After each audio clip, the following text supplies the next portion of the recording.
봅니다. 하나님 말씀은 누가복음 2장 25절부터 38절까지 말씀입니다. 우리 함께 봉독하도록 하겠습니다. 예루살렘에 시므온이라 하는 사람이 있으니 이 사람은 의롭고 경건하여 이스라엘의 이로를 기다리는 자라. 성령이 그 위에 계시더라. 그가 주의 그리스도를 보기 전에는 죽지 아니리라 하는 성령의 지시를 받았더니 성령의 감동으로 성전에 들어가매 마침 부모가 율법의 관례대로 행하고자 하여 그 아기 예수를 데리고 오는지라. 시몬이 아기를 안고 하나님을 찬송하여 이르되 주제여 이제는 말씀하신 대로 종을 평안히 놓아 주시는도다. 내 눈이 주의 구원을 보았사오니 이는 만민 앞에 예비하신 것이요 이방을 비추는 빛이요 주의 백성 이스라엘의 영광이니이다 하니 그의 부모가 그에 대한 말들을 놀랍게 여기더라. 시므온이 그들에게 축복하고 그의 어머니 마리아에게 말하여 이르되 보라, 이는 이스라엘 중 많은 사람을 패하거나 흥하게 하며 비방을 받는 표적이 되게 하여 세움을 받았고 달이 내 마음을 찌르듯 하리니 이는 여러 사람의 마음의 생각을 드러내려 함이니라 하더라. 또 아셀 지파 바누엘의 딸 안나라 하는 선지자가 있어 나이가 매우 많았더라. 그가 결혼한 후 7해 동안 남편과 함께 살다가 과부가 되고 84세가 되었더라. 이 사람이 성전을 떠나지 아니하고 주야로 금식하며 기도함으로 섬기더니 마침 이때 나와서 하나님께 감사하고 예루살렘의 속량을 바라는 모든 사람에게 그에 대하여 말하니라. 아멘. 성경을 들고 고백하도록 하겠습니다. 주님의 말씀은 내 영혼을 소생시킵니다. 주님의 말씀은 내 삶의 빛입니다. 주님의 말씀은 내 삶을 변화시킵니다. 주님께서 말씀하신 대로 나는 하나님의 사랑받는 자녀입니다. 나는 주님의 사명자입니다. 오늘도 주님의 말씀의 문을 엽니다. 말씀하여 주옵소서. 듣고 깨닫고 말씀대로 살겠습니다. 아멘. 난 믿음이 살아있다 외쳐야 합니다 라는 제목으로 하나님의 말씀을 나누려고 합니다. 오늘도 많은 은혜를 받으시기를 주의 이름으로 축원드리겠습니다. 체이노의 인생이란 책에 영화 빠삐용의 마지막 장면이 언급되어 있습니다. 50대 이상은 빠삐용이란 영화와 주연 배우인 스티브 맥킨을 잘 알고 계실 거예요. 저도 아주 오래전에 본 영화이기도 합니다. 빠삐용이 자신이 저지르지 않은 죄를 뒤집어쓰고 감옥에 가게 되는데요, 영화는 빠삐용이 바다 가운데 있는 감옥에서 탈출하는 내용이에요. 영화의 클라이막스는요, 빠삐용이 야자 열매를 싣는 부대자와 함께 절벽에서 뛰어내려서 망망대해를 떠나가면서 야, 이 자식들아, 난 이렇게 살아있다.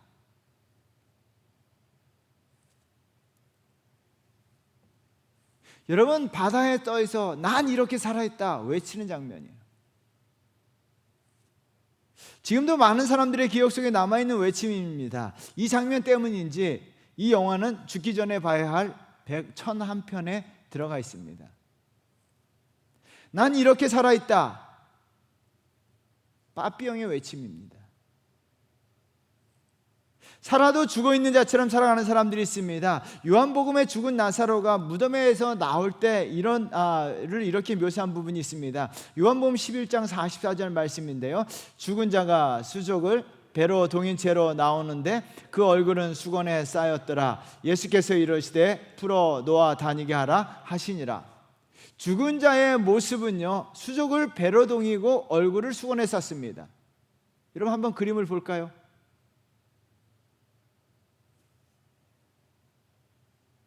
살아있어도 절망과 낙심의 배로 자신의 수족을 스스로 동여요. 우울과 좌절의 수건으로 자신의 얼굴을 감싸는 사람들이 있어요. 죽은 자의 모습으로 살아가요. 죽은 자의 모습으로요. 저와 여러분들이 이 세상에서 어떤 상황 속에서도 나는 이렇게 살아있다 외치는 자가 되어야 될 줄 믿습니다. 단지 인생뿐만 아니라 믿음의 삶도 마찬가지입니다. 난 이렇게 살아있다 외침이 있어야 합니다. 믿음도 살아있는 믿음과 죽은 믿음이 있어요. 야고보서 2장 17절 말씀 우리 한번 볼까요? 이와 같이 행함이 없는 믿음은 그 자체가 죽은 것이니라. 여러분, 행함이 없는 믿음은 죽은 것이다 라고 이야기하고 있습니다. 성경에 보면 죽은 믿음이 있고 살아있는 믿음이 있습니다. 여러분, 죽은 믿음이 있고 난 이렇게 살아있다 외치며 나아가는 믿음이 있다는 거예요.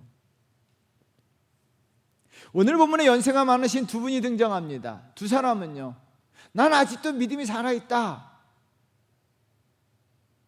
그것을 보여주고 있어요. 한 사람은 시몬입니다. 25절 말씀 우리 한번 같이 읽어보겠습니다. 예루살렘에 시몬이라는 사람이 있으니 이 사람은 의롭고 경건하여 이스라엘의 위로를 기다리는 자라. 성령이 그에 계시더라. 시몬은 의롭고 경건한 사람이에요. 성령이 충만한 분입니다. 나이가 많습니다. 그럼에도 불구하고 시몬은요, 많은 사람들에게 난 아직도 믿음이 살아있다. 안나도 마찬가지입니다. 36절 37절 말씀 우리 한번 읽어봅니다. 또 아셀지파 바누엘의 딸 안나라는 선지자가 있어 나이가 매우 많았더라. 그가 결혼한 후 7해 동안 남편과 함께 살다가 가부가 되고 84세가 되었더라. 이 사람이 성전을 떠나지 아니하고 주야로 금식하며 기도함으로 섬기더니. 안나는 선지자로서 나이가 많습니다. 84세가 되었습니다. 그럼에도 불구하고 젊은이들에게, 청년들에게 난 아직도 믿음이 살아있다. 여러분, 이분들은요, 안나와 시몬은요, 세상에서 업적이 기록되어 있지 않습니다. 세상에서 화려한 삶을 살지는 못했습니다. 그럼에도 불구하고 믿음의 행위가 기록되어 있습니다. 이분들은 나이가 많지만 나는 아직도 살아있다, 나는 아직도 믿음이 살아있다 외치며 나아갔다는 거죠. 저와 여러분들도 죽는 그날까지 난 아직도 믿음이 살아있다 외치며 나아가는 참된 믿음의 성도가 되어야 될 줄 믿습니다. 오늘 본문을 통해서요, 그렇다면 살아있는 믿음, 난 아직도 살아있다라고 외칠 수 있는 믿음, 그 믿음이 과연 무엇인가에 대해서 살펴보도록 하는데요, 첫 번째 보면요, 살아있는 믿음은 기다림이에요. 소설가 김훈 씨가 서해안의 염전을 바라보면서, 여러분 염전 바라보면서 무슨 생각을 하고 계십니까? 이 염전을 바라보면서 김훈 씨는 이런 말을 했습니다. 염전의 생산 방식은 기다림과 조려짐이다. 그리고 쌓여있는 소금을 바라보면서 이렇게 이야기했습니다. 소금은 식량이 아니라 광물질인데 기다림의 결정체인 이 광물질이 모든 식량을 인간이 넘길 수 있고 인간이 취하할 수 있는 먹이로 바꾸어 준다.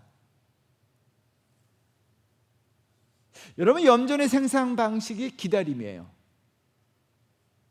소금은 기다림의 결정체라는 거예요. 믿음의 생산 방식도 기다립니다. 기다림의 결정체가 믿음이에요. 여러분, 그래서 25절 말씀 우리 한번 같이 읽어볼까요? 예루살렘에 시몬이라는 사람이 있으니 이 사람은 의롭고 경건하여 이스라엘의 위로를 기다리는 자라. 성령이 그 위에 계시더라. 시몬은 의롭고 경건하여 이스라엘 위로를 기다리는 자라고 기록하고 있습니다. 의롭고 경건하다라는 단어와 이스라엘의 위로를 기다리는 것과 동격화시키고 있습니다. 의롭고 경건한 사람은 기다리는 사람들이에요. 기다림의 사람들이에요. 38절도 읽어보겠습니다. 다 같이 읽겠습니다. 마침 이때 나와서 하나님께 감사하고 예루살렘의 속량을 바라는 모든 사람에게 그에 대하여 말하니라. 예루살렘의 속량을 바라는 모든 사람에게, 이 바라다라고 하는 동사가 있습니다. 이 바라다라고 하는 동사도 기다리라고 하는 동사와 동사 원형이 같아요. 같은 단어입니다. 여러분, 예루살렘의 속량을 기다리고 있다라고 이야기합니다. 믿음의 사람들은 기다림의 사람들이에요. 그렇다면 무엇을 기다려야 될까요? 우리가 과연 기다리는 것이 무엇이냐는 거예요. 우리의 기다림은요, 하나님을 기다리고 하나님의 역사하심을 기다려야 하는 거예요. 시몬은요, 이스라엘의 위로를 기다렸고 안나는 예루살렘의 속량을 기다렸습니다. 여러분, 위로라고 하는 단어 헬라어로 한번 쓰겠습니다. 파라칼레온데요, 성령님을 가리킬 때는 파라클레토스라고 이야기합니다. 제가 왜 헬라어를 이야기했을까요? 성령님은 위로자, 보혜사라고 이야기합니다. 근데 위로예요, 위로자. 여러분, 성령님, 예수 그리스도가 위로자이시고 성령 하나님이 위로자이십니다. 그리고 속량은요, 구원, 구속을 의미하는 단어입니다. 하나님의 역사하심으로 구원, 구속의 역사를 기다려야 하는 거예요. 그래서 믿음의 사람들은 무엇을 기다립니까? 내 삶 가운데 하나님의 위로하심과 예수 그리스도의 위로하심과 성령 하나님의 위로하심을 기다리셔야 되고, 하나님의 구원의 역사, 하나님의 구속의 역사, 하나님의 속량의 역사를 기다리셔야 합니다. 기다리시면요, 하나님께서 성령을 우리 가운데 역사하시도록 하셔서 위로해 주시고 우리에게 우리 삶 가운데 구원의 역사를 만들어 주세요. 공주영 씨의 단편 꿈에 보면 낚시꾼이 낚시에 대한 이야기가 나옵니다. 낚시꾼이 이런 말을 합니다. 말하자면 낚시는 기다림입니다. 기다리면 고기가 와요. 여러분, 낚시는 기다림이고, 기다리면 고기들이 온다는 거예요. 반드시 고기가 온다는 거예요, 기다리면. 그래서 주인공이 그 낚시꾼을 향해서 이런 말을 합니다. 내가 보기에 그는 기다림에 능숙한 사람이었다. 이 표현이 너무 좋았어요. 기다림에 능숙한 사람. 믿음의 사람들은 기다림에 능숙한 사람이 되어야 돼요. 그러면 반드시 주님의 위로하심, 주님의 구원하심이 찾아오는데요, 다윗은 하나님의 역사하심, 구원하심을 기다림에 능숙했습니다. 시편 40편 1절 말씀 이렇게 기록되어 있습니다. 읽어보겠습니다. 내가 여호와를 기다리고 기다렸더니 귀를 기울이사 나의 부르짖음을 들으셨도다. 여러분, 기다리고 기다렸다, 기다리다는 동사를 2번 반복합니다. 다윗은 기다림에 능숙한 사람이었어요. 다윗의 기다림은 오래 지속되었습니다. 기다리고 기다렸더니 고기가 오듯이 하나님의 역사하심, 하나님의 위로하심이 다윗의 인생 가운데 찾아왔습니다. 여러분, 하나님의 역사하심이 어느 날 갑자기 나타난다는 거예요. 기다리다 보면 어느 날 갑자기 나타난다는 거예요. 안톤 체홉의 단편 관리의 죽음 첫 페이지에 나오는 문장이 있습니다. 그런데 갑자기. 그리고 책에요, 가로를 쳐놨습니다. 가로 쳐놓고 이런 말을 합니다. 그런데 갑자기와 자주 마주치기 마련인데 인생이란 그처럼 예기치 못한 일로 가득 차 있으니까.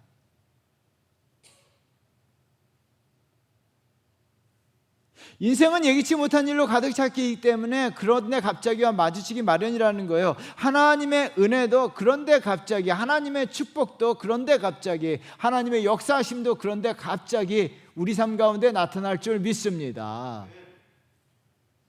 믿음의 사람들은요, 기다림에 능숙했어요. 기다리고 기다리다 보면 하나님의 그런데 갑자기 역사하셔요. 아브라함은 하란에 있었는데요, 그런데 갑자기 하나님이 축복해 주셨어요. 요셉은 노예 생활하면서 감옥 생활하고 있는데요, 그런데 갑자기 하나님께서 바로를 통해서 그를 궁궐로 보내주시고 총리로 삼으셨어요. 이스라엘 백성들은 애굽에서 노예 생활하고 있는데 그런데 갑자기 하나님의 구원의 역사가 일어났어요. 여러분, 룻기 땅에 보면 베들레헴에 기근이 들었는데 그런데 갑자기 하나님이 역사하셔서 그들을 돌보셨어요. 여러분, 마찬가지로 기다리다 보면 그런데 갑자기 하나님이 우리 삶 가운데 찾아오시고요, 우리를 위로해 주시고 역사하시고 은혜와 축복을 부어주실 줄 믿습니다. 그런데 갑자기 역사하세요. 우리 하나님은 서프라이즈를 좋아하시는 하나님이세요.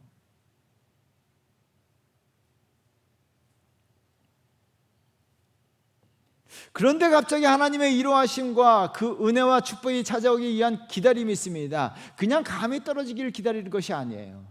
그건 소극적 기다림이죠. 우리의 기다림은 적극적 기다림이 되어야 합니다. 적극적 기다림은 무엇일까요? 적극적 기다림은요, 경건함을 추구하는 것이 적극적 기다림이에요. 여러분, 기다림의 결정체가 믿음이 되는 이유는 경건함을 동반하기 때문인데요. 25절 말씀 다시 한번 읽어보도록 하겠습니다.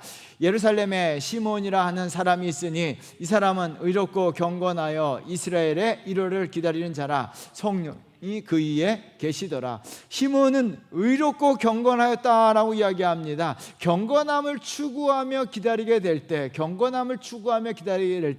그런데 갑자기 하나님이 역사하신다는 거예요. 그래서 경건함이 내 삶 가운데 나타나야 된다는 거예요. 그렇다면 우리가 경건하기 위해서는 어떻게 될까요? 경건하는 것은 무엇일까요? 두 가지인데요. 하나는요, 주님을 생각하며 기다리는 건데요. 26절 말씀 우리 한번 같이 읽어보겠습니다. 그가 주의 그리스도를 보기 전에는 죽지 아니하리라 하는 성령의 지시를 받았더니, 여러분, 주의 그리스도를 보기 전에는 죽지 아니한다라고 이야기합니다. 그러면 시몬은 어떻게 살고 있습니까? 예수 그리스도를 보는 것이 그의 인생의 목적이었어요. 날마다 예수 그리스도를 생각했습니다. 오실 메시아,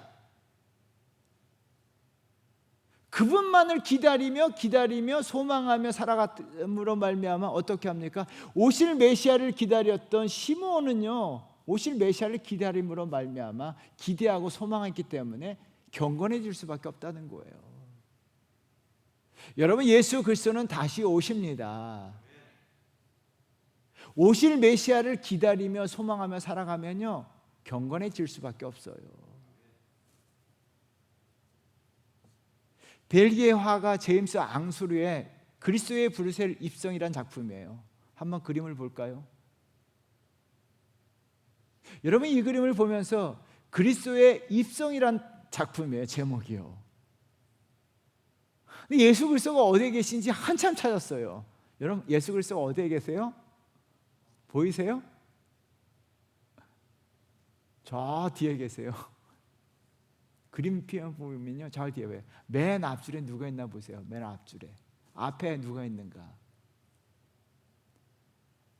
여러분, 맨 앞에 얼굴이 벌개질 정도로요. 여러분 하면 이쪽인가요? 이쪽에 보시면요, 얼굴이 벌개질 정도로 술을 취한 술주정뱅들이 있어요. 모자를 쓴 해골이 있고요. 그 뒤에 뽀뽀를 하는 중년의 남녀가 있고요. 붉은 법복을 입은 판사가 있고요. 훈장을 주렁주렁 달고 군악대를 쥐하는 군인이 있고요. 피에로가 있어요. 그리고 그 뒤에 빛난 광채를 쓰신 예수님이 계세요.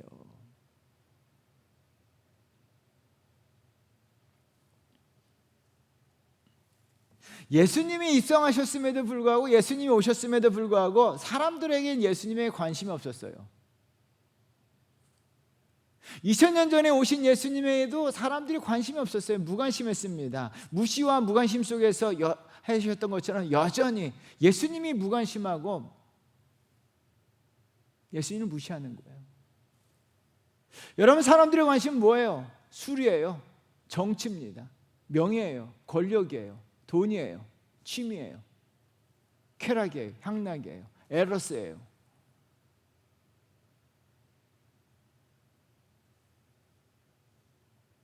예수님을 뒷전에 두고 있어요.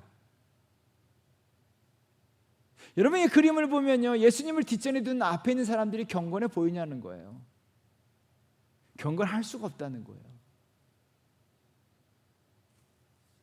내 삶, 내 쾌락, 내 인기, 명예, 돈, 취미 이런 것에 내 삶이 앞에 있으면요, 경건과는 멀어집니다. 주님을 생각하며 다시 오실 주님을 기다리며 기대하며 소망하며 살아가게 될 때 우리 인생은 경건해지는 역사가 일어날 줄 믿습니다. 그래서 우리는요, 우리가 날마다 주님을 생각하셔야 돼요. 십자가에 달려 죽으신 주님, 나를 구원하신 주님, 다시 오실 주님, 그 주님을 기대하며 소망하게 살아가면 그것이 경건한 기다림이에요. 이 기다림 속에 살다 보면 그런데 갑자기 하나님의 역사하심이 내 인생 가운데 찾아올 줄 믿습니다. 다른 하나는요, 경건의 삶은 기도인데요. 37절 말씀 우리 한번 나같이 읽어보겠습니다. 과부가 되고 84세가 되었더라. 이 사람이 성전을 떠나지 아니하고 주야로 금식하며 기도함으로 섬기더니. 여러분, 안나는 성전을 떠나지 아니하고 기도함으로 섬겼다라고 이야기합니다. 기도함으로 경건함을 유지했다는 거예요. 기도는 경건의 삶이에요. 그렇다면 여러분 얼마나 기도하고 있는가? 며칠 전에 네이버를 통해서 이 사진을 보았습니다. 인도 수도 뉴델리 주요한 도심을 가로지르는 야무나 강이요. 여러분, 눈인 것처럼 보이지만 그 강이 오염됨으로 말미암아 하얀 거품이 생긴 거예요. 저게 눈이 아니에요. 여러분, 독성이 가득함으로 말미암아 이 강에 독성이 가득함으로 말미암아 하얀 거품들이 막 뭉쳐 있는 거예요. 근데 며칠 전 인도의 여인들이 태양신 축제를 맞이하여 노을을 바라보며 독성이 가득한 물 속에 몸을 담으면서요 기도하고 있는 거예요. 충격적이었어요. 저 더러운 강물 속에서, 독성이 강한 강물 속에서 인도의 여인들은요 기도를 뜨겁게 했어요. 태양신을 바라보면서.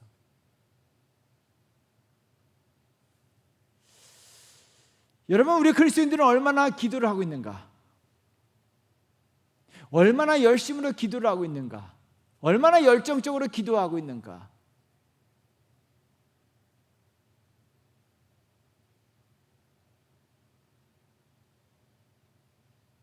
태양을 만드신 하나님, 아무 능력도 없는 태양신에게 저렇게 간절하게 기도하고 있다면 태양을 창조하신 우리 하나님께 우리는 얼마나 기도하고 있는가?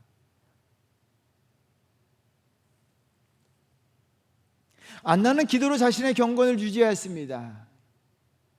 여러분, 기도하지 않으면 경건의 삶을 유지되지가 어려워요.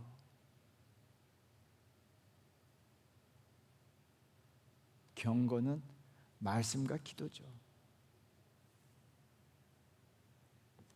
여러분, 이런 기다림은 믿음의 결정체가 되는 것입니다. 이런 기다림이 있어야 됩니다. 소극적 기다림이 아니라 적극적 기다림입니다. 예수 그리스도를 생각하며 다시 오실 주님을 기다리며 또한 기도로 살아가게 될 때 경건한 기다림이 되고, 그것은 적극적 기다림이 되고, 이럴 때 믿음이 생기게 되고 하나님의 역사하심이 내 삶 가운데 나타날 줄 믿습니다. 이런 기다리면서 믿음을 만들어 가시는 저와 여러분 되시기를 주의 이름으로 축원드리겠습니다. 두 번째는요, 나는 아직 살아있다. 살아있는 믿음은요, 고백의 믿음이에요. 프랑스의 철학자 루소가 남긴 유명한 말이 있습니다. 20대는 연인에 움직이고, 30대는 쾌락에 움직이고, 40대는 야망에 움직이고, 50대는 탐욕에 움직인다. 루소가 살고 있던 18세기에는요 60대 이상이 많지 않기 때문에 50대로 끝난 거예요. 요즘 같으면 60대, 70대, 80대까지 했을 거예요. 여러분, 무엇에 따라 움직이시냐는 거예요. 사람들은 나이에 상관없이 쾌락, 야망, 탐욕에 따라 움직인다는 거예요.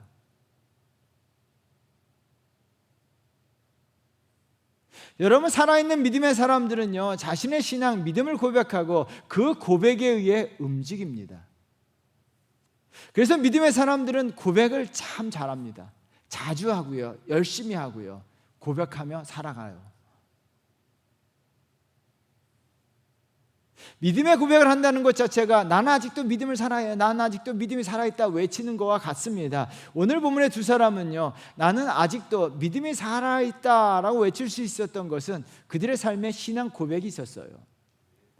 여러분, 두 부분의 고백을 통해서 고백의 특징을 살펴보도록 하는데요, 고백은요 먼저 하나님께 드리는 거예요. 28절 말씀 우리 한번 다 같이 읽어보도록 하겠습니다. 시몬이 아기를 안고 하나님을 찬송하여 이르되, 시몬이 아기를 안고 하나님을 찬송하다라고 이야기합니다. 찬송은요, 곡조 있는 고백이에요. 고백이에요, 고백. 하나님을 높이는 고백이 찬송입니다. 고백의 내용인데요, 30절부터 32절까지 읽겠습니다. 내 눈이 주의 구원을 보았사오니 이는 만민 앞에 예비하신 것이요 이방을 비추는 빛이요 주의 백성 이스라엘의 영광이니이다 하니. 시몬은요, 아기 예수님을 가슴에 품고 하나님께 고백하는데요, 고백의 내용을 잘 보시면 무엇입니까? 내가 품은 아기 예수님이 구원이시며 예수님이 이방을 비추는 빛이시며 이스라엘의 영광이십니다 라고 고백하고 있어요. 그러면 고백의 내용이, 하나님께 고백하는데요, 고백의 내용은 무엇이냐는 거죠. 여러분들이 고백하게 될 때 고백의 내용은 한 가지입니다. 하나님의 존재성에 대한 고백, 예수 그리스도의 존재성에 대해서 고백하셔야 돼요. 지금 시몬은요, 예수 그리스도는 나의 구원이시다라고 고백하는 거예요. 어두움에 빛을 비치는 빛이시다라고 고백하고 있는 거예요. 왜 이런 고백이 중요할까요? 하나님은요, 저와 여러분들이 고백한 대로 그대로 역사하십니다. 시몬이 고백한 대로 주님은 시몬 삶의 구원이 되셨고 시몬 인생의 빛이 되셨다는 거예요. 여러분 기억하셔야 돼요. 우리가 고백한 신앙 고백한 대로 하나님은 반드시 역사하세요.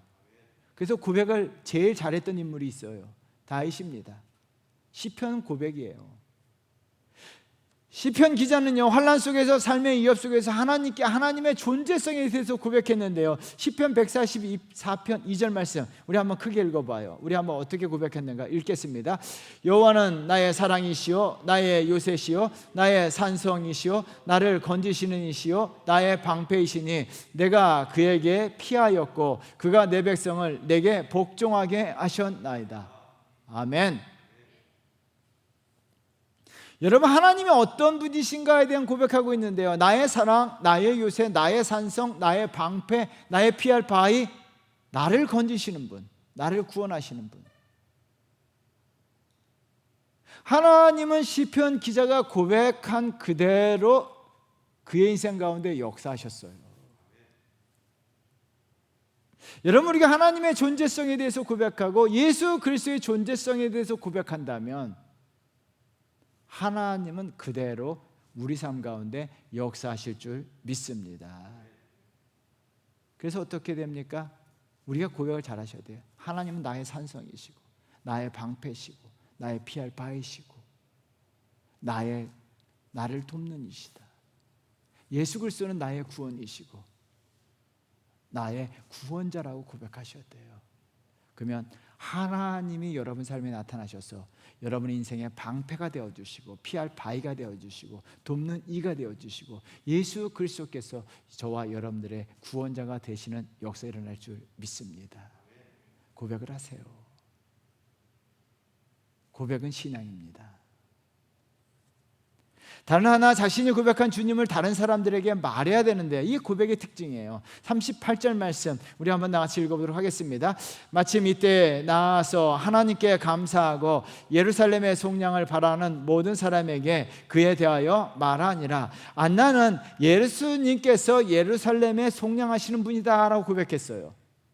안나 고백은 뭐예요? 예수님의 존재성에 대해서 고백했습니다. 예수님은 구원자시라는 거예요.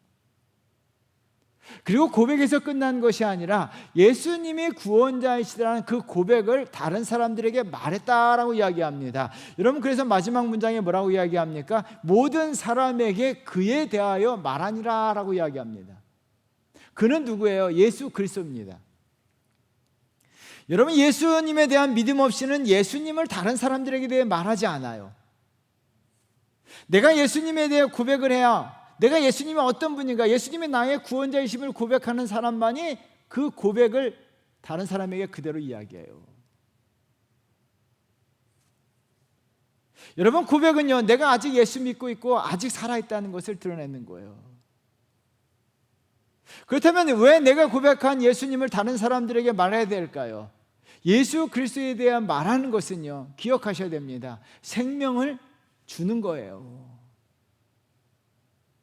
이어령 선생이 정보와 이야기의 차이점에 대해서 언급했어요. 인포메이션은요 생선이고요, 이야기, 스토리는 씨앗이다라는 말을 했어요. 여러분, 생선은요 그냥 내버려 두면 시간이 지나면 썩어요. 쓸모가 없어요.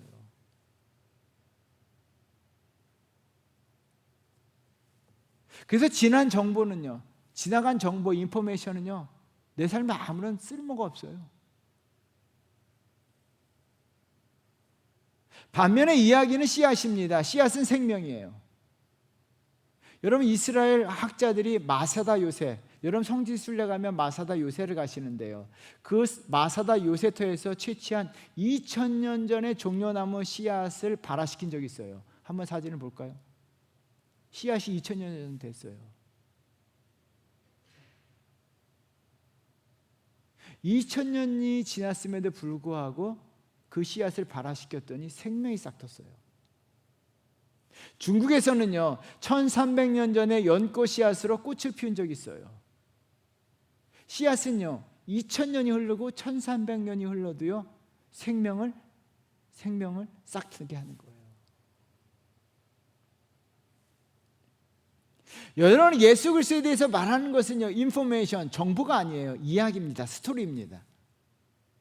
그러므로 말미암아 예수 그리스도를 다른 사람에게 말함으로 말미암아 다른 사람들의 심장 안에, 다른 사람들의 영혼 안에, 다른 사람들의 인생 안에 씨앗을 심겨 놓는 것과 맞습니다. 지금 당장 그 씨앗이 꽃을 피우지 못할 수는 있어요. 그러나요 그 씨앗은요 언젠가는 그 사람 생명 속에서, 그 사람 영혼 속에서 생명의 꽃을 피워요. 그래서요 우리가 예수 그리스도에 대해서 이야기해 주는 것이 굉장히 중요합니다. 10년이 흘러도요 내가 전해준 이야기가, 내가 전해준 예수 그리스도에 대한 이야기가 10년이 흘러도요 그 안에서 생명의 꽃을 피우기 때문이에요.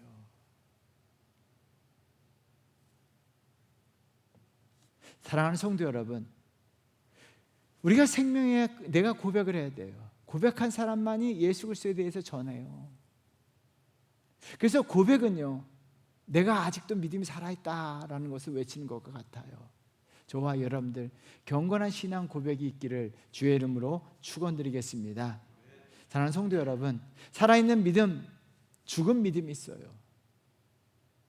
안나 시몬은요 나이가 많아 늙었지만은 나는 아직도 믿음이 살아있다 외치는 자였습니다. 저와 여러분들도 나이가 많아 늙을 때까지, 아니 죽는 그날까지 나는 아직도 믿음이 살아있다 외치는 자가 되어야 될 줄 믿습니다. 그러기 위해서는요 하나님을 기다리며 살아가야 돼요. 기다림의 신앙, 기다림에 능숙한 사람이 되어야 돼요. 하나님을 기다리고 하나님의 역사하심을 기다리며 살아가셔야 돼요. 그런데 갑자기 하나님 역사하실 뿐만 아니라 우리의 믿음이 살아있는 믿음이 되는 거예요.